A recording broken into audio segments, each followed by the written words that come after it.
پټکي د علماو نه وغورځول چا پې د خفګان اظهار کړی نن یو خنزیر را پاتلی زیشان نومې دی څومره د علماو ګستاخي بې ادبي کړی د مولانا فضل الرحمن صاحب دامت برکاتهم خلاف کنځلې کوي وایي د اوس ته خنزر دی نعوذ بالله الفاظ ویلم سړي خو تاسو پې زه خبروم دا د زړه د درد ویم لګېږي تاسو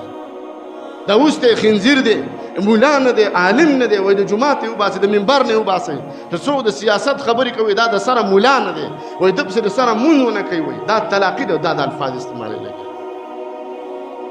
چې داسې معاشره کې داسې حالات شروع ما او تابع هم په داسې خلکو پسې روان یو یاد ساتئ مسلمانانو ورونو دا حالت به وي په خپله ما او تا د خپل ځان لاسه د خپل عالم د خپل پټکي او د خپلې ګیرې بې عزتي لګېده شروع کړې د انډیا د هندونه او د هندوې نه به ما او تا څه دا حالات به راځي په ما او تا باندې